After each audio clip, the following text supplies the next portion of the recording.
베드로가 이르되 은과 금은 내게 없거니와 내게 있는 이것을 내게 주노니 나사렛 예수 그리스도의 이름으로 일어나 걸으라 하고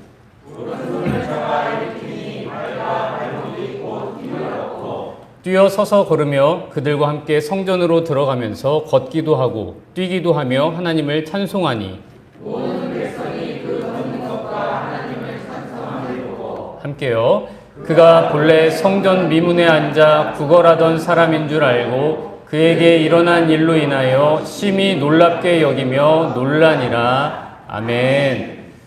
할렐루야. 네, 또 우리 사모님 소개해 주신 대로 이렇게 엘림교회 제 모교회에서 말씀을 전할 수 있게 해주신 하나님께 감사를 드립니다. 우리가 참 좋을 때 이렇게 만났으면 너무 좋았을 텐데 이렇게 또 마스크 쓰고 참 얼굴도 제대로 확인하기 어려운 상황에서 이렇게 만나게 되었습니다. 어제 이제 목사님의 섭외라고 할까요? 섭외 전화를 받고서 야, 이거 어떻게 하면 좋나 이렇게 설교를 하는 게 어쨌든 쉬운 일이 아닌데 이렇게 하루 전에 전화를 주시면 어떡하나 하면서도 그래도 순종할 때 하나님께서 은혜 주실 것이다 라는 믿음을 가지고 또 이렇게 서게 되었습니다. 여러분들도 하나님께서 정말 그 순종하는 자에게 예기치 못한 은혜와 선물을 풍성하게 내려주시는 줄로 믿고 늘 또 우리 목사님 말씀 또 목사님 통해서 주시는 그 하나님의 말씀에 순종하시는 저와 여러분 되기를 간절히 소망합니다. 오늘은 우리 손에 이 어려운 시기에 하나님께서 무엇을 주셨는가 이것을 함께 말씀을 통해서 상고해 보려고 합니다. 이제 저 같은 경우 또 우리 좀 어린 청년들 같은 경우에는 취업을 할 때나 또 이직을 할 때 아르바이트를 구할 때 자기소개서를 쓰든지 면접을 보든지 하는 그런 일들이 참 많이 있습니다. 그럴 때에 자기소개서 쓰는 게 굉장히 어려워요. 내가 어떻게 살아왔는지 글로 또는 말로 이렇게 설명을 잘 해야 되고요. 또 그 사람 뽑는 사람들이 얼마나 그걸 많이 읽겠습니까? 다 똑같은 그냥 천편일률적인 이야기면 눈에 띄지 않을 텐데 거기에서도 어떻게 좀 눈에 띄게 하기 위해서 애를 많이 써야 됩니다. 그 문항 중에요. 이런 문항이 참 있습니다. 자신의 장점과 단점을 쓰시오. 또는 면접 때 물어보죠. 우리 지원자께서는 자신의 장점과 단점을 뭐라고 생각하십니까? 이런 질문을 받을 때 여러분은 뭐라고 대답하실 수 있으시겠습니까? 나의 장점, 또 나의 단점. 장점을 너무 또 자신있게 말하면 잘난 척하는 것 같고요. 또 단점을 또 너무 솔직하게 말하면 저런 사람을 우리가 써도 되나 싶습니다. 이 쉽지가 않다는 거죠. 장점과 단점을 내가 잘 알고 그것을 남에게 말한다는 거 쉽지가 않습니다. 우리 성도들은 장점과 단점 어떻게 생각해야 될까요? 우리에게는 하나님의 말씀이 있죠. 하나님께서 모든 것이 합력하여 선을 이루도록 인도하여 주신다라는 것입니다. 우리의 장점은 물론이고요. 우리의 단점까지도 하나님께서는 마음껏 들어 사용하셔서 하나님의 일을 위해서 쓰신다라는 것을 우리는 믿고 의지해야 하는 것입니다. 우리 성도들에게는 그런 믿음이 있다는 것이죠. 성경에 보면요, 많은 인물들이 나옵니다. 많은 성경의 인물들 가운데 그들이 다 장점만 있는 사람들이 결코 아니에요. 아주 큰 단점이 있는 사람들이 있습니다. 하지만 하나님께서는 그것을 절묘하게 사용하셔서 하나님의 뜻을 이루어 가시고 우리들에게까지 복음이 전해지도록 하나님께서는 계속해서 일해 오셨습니다. 마태복음 25장에 보면 달란트 비유가 있잖아요. 누군가에게는 5달란트를 주시고 누군가에게는 2달란트, 누군가에게는 1달란트를 주셨습니다. 하나님께서는 이렇게 각자에게 달란트를 주시고 그것을 가지고 하나님께 영광 돌리는 삶을 살기를 원하고 계십니다. 예수님의 비유에서는 5달란트 받은 종 그리고 2달란트 받은 종만 칭찬을 받았습니다. 내가 정말 착하고 성실하다, 충성되었다 이렇게 칭찬을 받지만 1달란트 받은 종은 좀 책망을 받죠. 악하고 게으른 종아 왜 그것을 땅에다가 묻어버렸느냐 이런 책망을 받습니다. 그런데요, 만약에 이 1달란트 받은 종이 나가서 열심히 일해서 이 1달란트를 가지고 하나님께 영광을 돌려드렸다면 앞에 5달란트나 2달란트 받았던 종보다 훨씬 더 많은 칭찬을 받았을 것입니다. 여러분도 그렇게 생각하지 않으십니까? 약점이 좀 많아 보이는 사람인데 이 사람이 그 약점을 하나님께 온전히 올려드리고 그것으로 말미암아 하나님께 쓰임을 받는다고 하면 하나님께서는 더 없는 기쁨으로 함께 주신다라는 것이죠. 그러나 이 사람은, 이 예수님의 비유에 나왔던 사람은 그렇게 하지 못했죠. 다른 사람들이 나보다 더 많은 달란트를 받았다라는 사실 때문에 이 사람은 이러지도 못하고 저러지도 못했기 때문에 그 주인에게 큰 질책을 받을 수밖에 없었습니다. 즉 우리에게 지금 현재 하나님께서 허락하신 것이 무엇인가, 내 손에 주어져 있는 것이 무엇인가를 바라보고 그것을 통하여 일하시는 하나님을 의지하는 믿음이 필요하다라는 것입니다. 물론 우리는 연약한 인간이기 때문에 다른 사람이 눈에 들어올 수밖에 없죠. 참 저 사람은 저게 부럽고 저 사람은 저런 많은 재능이 있어서 참 부럽고 그런데 나는 왜 이렇게 초라할까? 하나님은 공평하시다면서 왜 저 사람에겐 저렇게 많은 걸 주시고 나에게는 이렇게 안 주셨을까? 저 사람에게는 장점이 저렇게 많은데 왜 이렇게 나는 약점 투성이일까? 그런 의문이 생기면서 때로는 믿음이 흔들리기까지 하는 게 그게 인지상정일 것입니다. 그러나 우리는 이럴 때일수록 오히려 예수님을 바라보아야 한다는 것이죠. 예수님께서 떡 5개와 그 보리떡 5개와 물고기 2마리, 그게 누구의 도시락이었습니까? 어린 아이의 그 도시락을 가지고서도 예수님은 5,000명을 먹이시고도 12광주리가 남도록 역사하셨다는 것을 우리가 안다면 보잘것없어 보이고 약점이 많아 보이는 나의 인생이라 할지라도 주님 손에 붙들리기만 하면 능치 못할 일이 없다라는 것이 성경의 분명한 메시지다라는 것이죠. 사울왕 한번 생각해 볼 수 있을 것입니다. 여러분들 잘 아시는 대로 사울왕은 이스라엘의 첫 번째 왕이었습니다. 이스라엘의 첫 번째 왕으로서 군사적인 재능도 있었고요. 외모도 굉장히 빼어났다라고 합니다. 그가 나가서 싸우기만 하면 블레셋과 또 여러 암몬의 군사들 다 물리치면서 나라를 든든하게 세워가고 있었습니다. 그런데 다윗이라고 하는 라이벌이 나타나자 사울이 너무 급격하게 무너져 버렸다라는 것이죠. 사울 자신에게 있는 것, 내게 하나님이 주신 것이 무엇인가를 그가 바라보았으면 그렇게 무너지지 않았을 텐데 나를 바라본 것이 아니라 내게 주신 하나님의 그 선물을 바라본 것이 아니라 다윗이라는 사람을 바라보았을 때 그는 그렇게 급격히 무너질 수밖에 없다는 것이었습니다. 그에게는 하나님이 맡겨주신 권위와 왕권이라는 큰 복이 있었지만 그는 굳이 나에 비해서 다윗이 인기가 더 많다라는 그것을 너무 깊이 묵상했다라는 것입니다. 그래서 그는 모든 것을 팽개치고 나라를 다스린 것도 팽개치고 거의 10년 가까운 세월 동안 다윗을 쫓아다니기만 했습니다. 그렇게 하다가 결국 블레셋과의 전쟁에서 비참하게 죽음을 당하고 말았던 것이죠. 다른 사람들과 비교하면서 이러지도 못하고 저러지도 못하고 우물쭈물하면서 살다가는 정말로 비극적인 삶, 하나님 보시기에도 안타까운 삶을 살 수밖에 없다는 것입니다. 혹시 이 자리에 계신 여러분들 가운데 나는 단점이 너무 크고 장점이 너무 작아서 단점이 장점을 다 덮어버리는 그런 사람 같다. 그래서 나는 아무것도 할 수가 없고 어디서도 환영받지 못한다. 그런 생각을 하고 계신 분이 혹시 계십니까?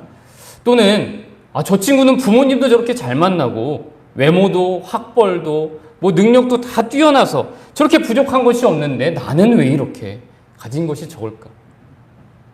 저렇게 가진 것이 많은 친구도 성공하기 어려운 이 세상에서 나는 하물며 어떻게 성공하고 살아갈 수가 있을까? 안 될 거야. 이런 생각을 가지고 살아가시는 분 혹시 계십니까? 그러나 오늘 예배를 드리면서 말씀을 드리면서 우리 손에 지금 무엇이 주어져 있는가를 발견하게 되는 시간이 되기를 간절히 소망합니다.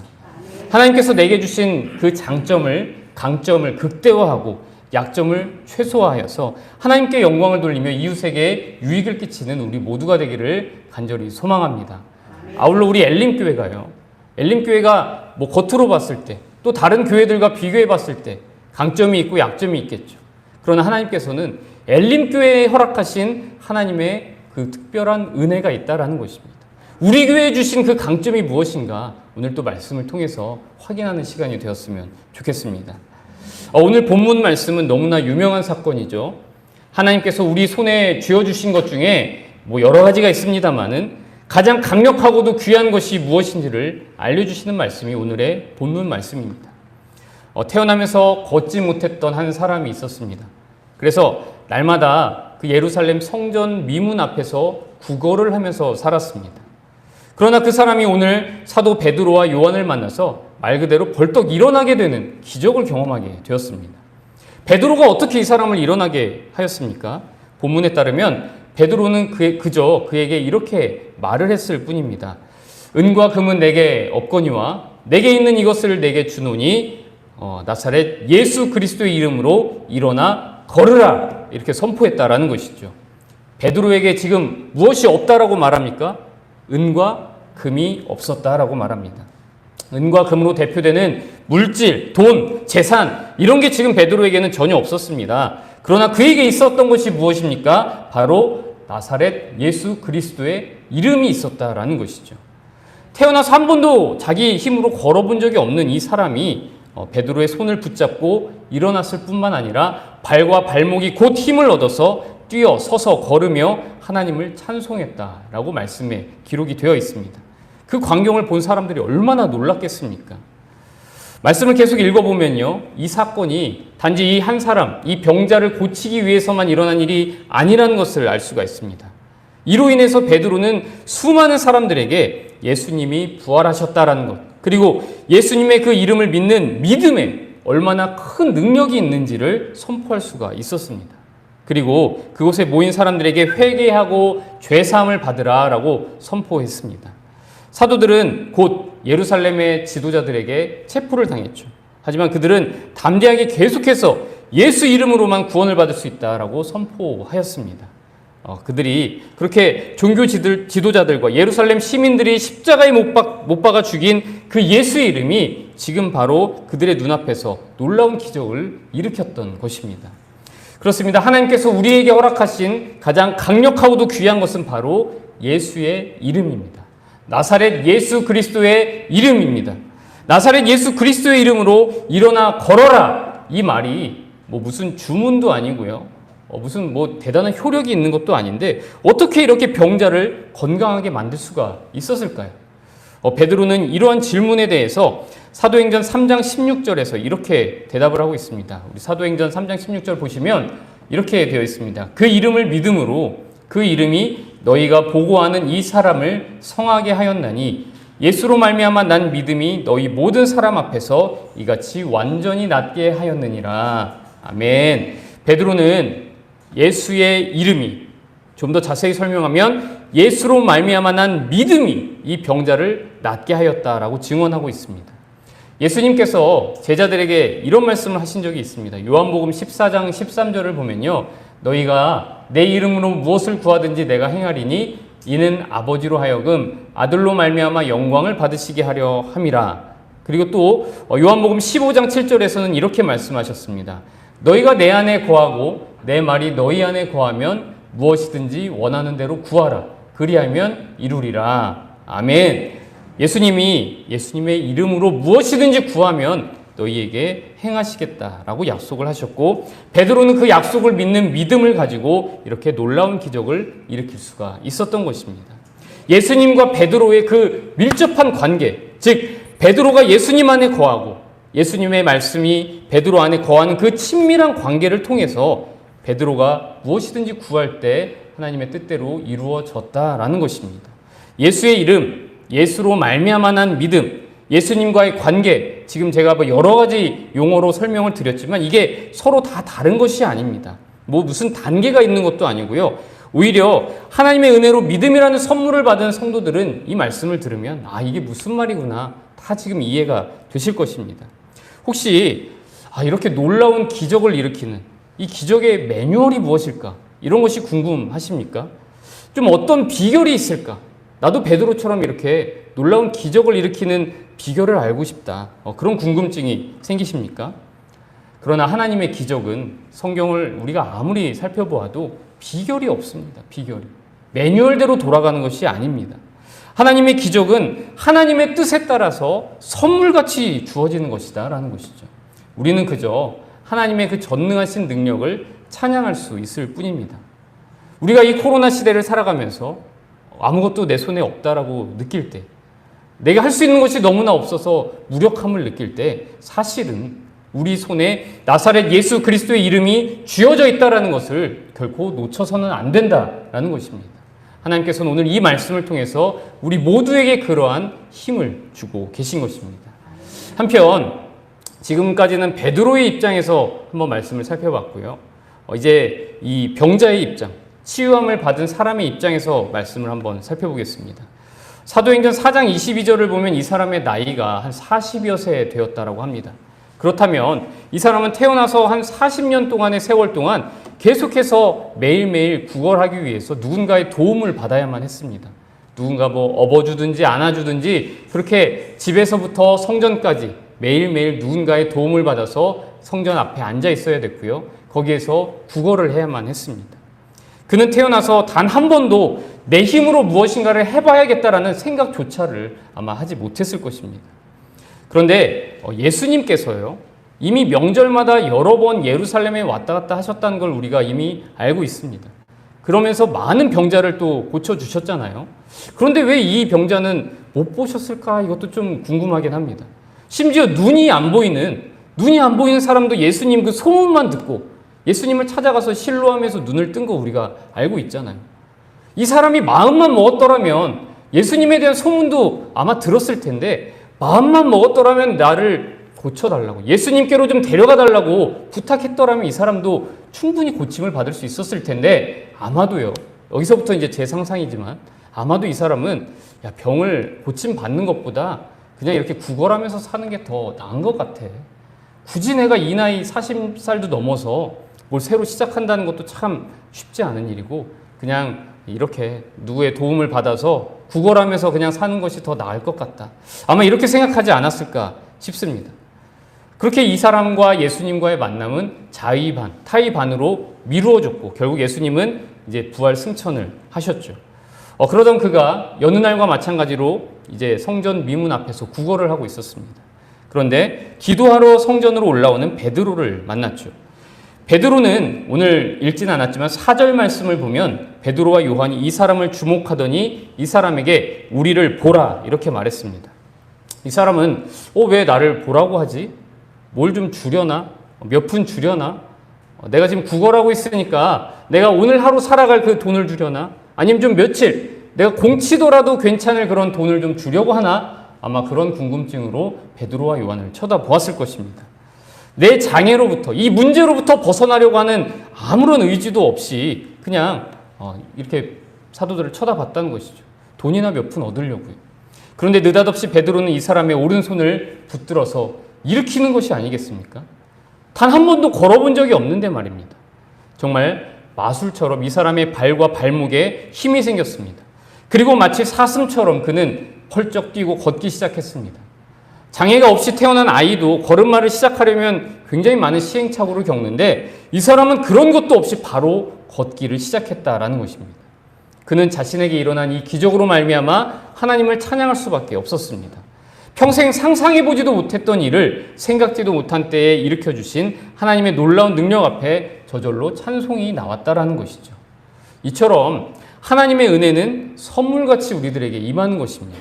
그는 무엇을 바랐습니까? 약간의 은과 금, 그저 하루를 버틸 수 있을 몇 푼의 돈을 원했고 그것을 구했지만 하나님께서 그에게 주시고자 하셨던 것은 나사렛 예수 그리스도의 이름이었습니다.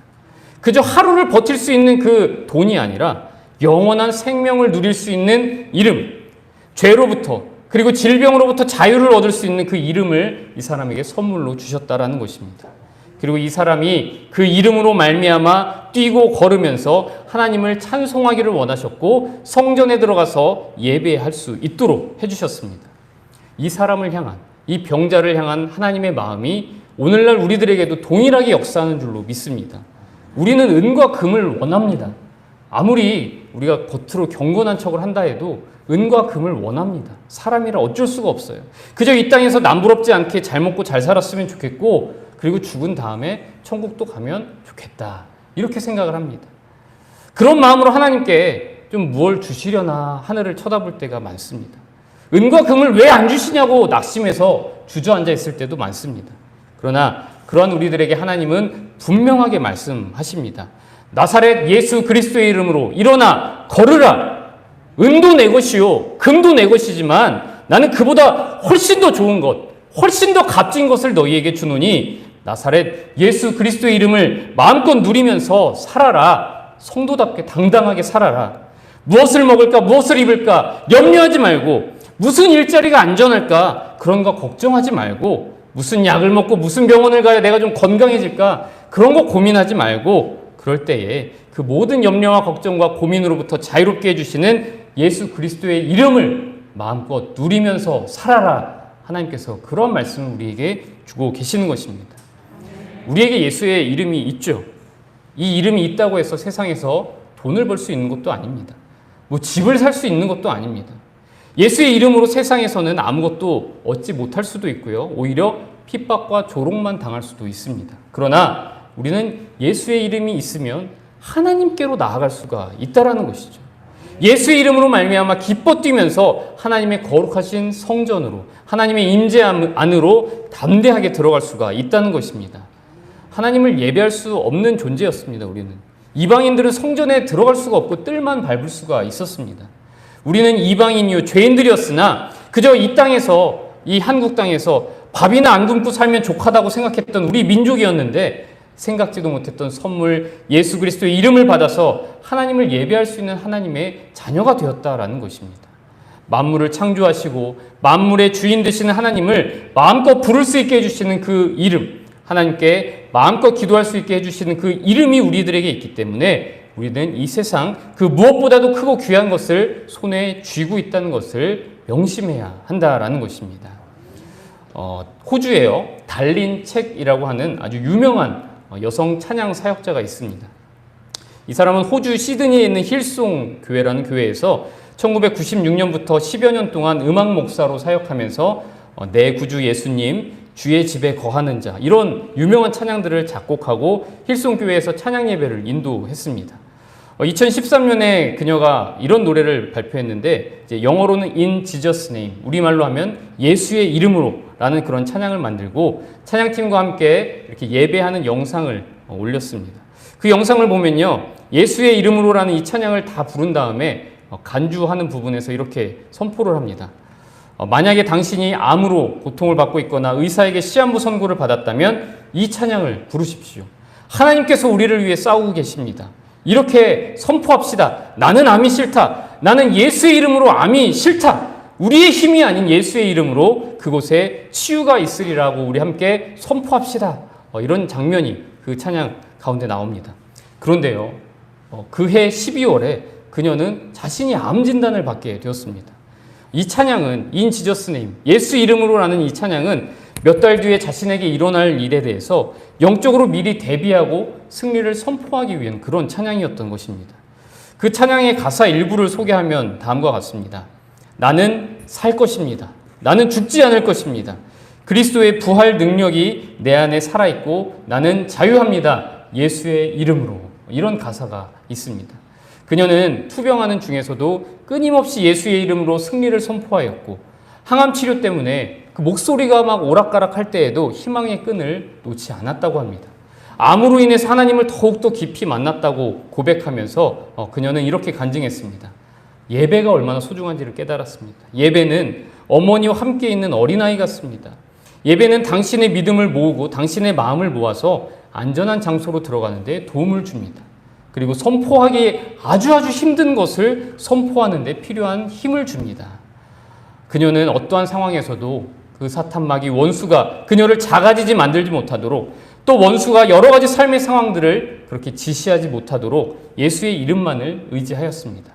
암이라는 질병, 또 그 치료 과정에서 자신의 생명과도 같은 이 목소리가 손상될 수도 있다는 불안함 속에서도 그녀는 예수의 이름만을 붙들었고 다행히도 치료가 잘 돼서 지금도 계속 활동하면서 앨범도 내고 책을 출판하면서 왕성하게 활동하고 있습니다. 이처럼 예수의 이름은 그 이름을 간절히 믿는 자들에게 동일하게 역사하며 또 그들이 하나님을 예배하도록 흔들리지 않도록 도와주시는 능력의 이름인 줄로 믿으시기 바랍니다. 이제 말씀을 마무리하려고 합니다. 오늘 본문을 통해서 우리는 두 가지 사실을 깨닫게 됩니다. 먼저 우리들은 우리에게 없는 것, 우리의 약점을 바라보아서는 안 되고 우리에게 있는 것, 우리의 강점을 바라보아야 합니다. 우리에게 무엇이 주어져 있습니까? 바로 나사렛 예수 그리스도의 이름이 주어져 있습니다. 그 이름으로 무엇이든지 구하면 이루시겠다는 주님의 약속을 진심으로 믿는 저와 여러분 되기를 간절히 소망합니다. 은과 금이 지금 없을지라도, 건강이 없을지라도, 의지할 사람이 없을지라도, 행복한 가정이 없을지라도 낙심하고 절망할지라도 성전 미문 곁에서 구걸하던 그 사람과 같이 체념하고 내 인생은 그냥 이렇게 살다가 끝나버릴 거라고 포기해 버릴 때라도 나사렛 예수 그리스도의 이름으로 낙심과 절망과 체념과 포기는 내 인생에서 물러가라라고 선포하는 우리 모두가 되기를 간절히 소망합니다. 두 번째로 하나님은 우리가 예수의 이름을 온전히 누리기를 원하십니다. 또 그로 말미암아 하나님과의 깨어졌던 관계가 온전히 회복되기를 원하고 계십니다. 마치 그 병자가 걸어서 성전에 들어가서 하나님을 예배하고 찬송했던 것처럼 예수의 이름으로 우리는 하나님을 예배할 수 있게 됩니다. 예수의 이름으로 우리는 죄로부터 질병으로부터 자유를 얻게 되며 또 각종 염려와 고민과 걱정으로부터 자유를 얻게 되는 것입니다. 사도 바울은 빌립보서 1장 20절과 21절에서 이렇게 고백합니다. 세번역 성경인데요. 한번 제가 읽어보겠습니다. 나의 간절한 기대와 희망은 내가 아무 일에도 부끄러움을 당하지 않고 온전히 담대해져서 살든지 죽든지 전과 같이 지금도 내 몸에서 그리스도께서 존귀함을 받으시리라는 것입니다. 나에게는 사는 것이 그리스도이시니 죽는 것도 유익합니다. 사도 바울은 이렇게 고백했습니다. 빌립보 교회를 향해 쓴 사도 바울의 이 편지는 로마 감옥에서 쓴 것으로 알려져 있죠. 극한의 상황에서도 사도 바울은 내가 살든지 죽든지 그리스도께서 존귀함을 받으시리라는 소망으로 충만한 채로 살아갈 수가 있었습니다. 아무쪼록 오늘 우리가 들었던 이 말씀, 나사렛 예수 그리스도의 이름으로 일어나 걸으라는 이 말씀이 우리 안에서도 살아 역사하는 이름이 되어 우리들의 삶이 하나님의 놀라운 기적으로 가득한 삶, 하나님을 온전히 예배하는 삶이 되기를 소망합니다. 기도하겠습니다. 살아계신 아버지 하나님 감사합니다. 우리들이 주저앉아 있을지라도 하나님께서는 선물과도 같이 우리들에게 믿음을 허락하여 주시고 나사렛 예수 그리스도의 이름을 허락하여 주심을 감사드립니다. 오늘 우리들이 너무나 힘든 나날들을 하루하루 보내고 있지만 우리 손에 주어져 있는 것 바로 나사렛 예수 그리스도의 그 이름을 믿고 의지하면서 그것으로서 이 세상을 향하여서 모든 것들, 이 악한 것들 물러가라고 선포하고 모든 좋은 것들, 하나님의 복이 우리 가운데 있으리라고 선포하면서 날마다 주님의 성도답게 살아갈 수 있도록 인도하여 주시옵소서. 우리들의 삶이 그렇게 하나님을 예배하며 찬송하며 기뻐 뛰는 삶이 될 수 있도록 주님께서 날마다 우리에게 성령으로 함께하여 주시옵소서. 믿사오며 예수님의 이름으로 기도드립니다. 아멘.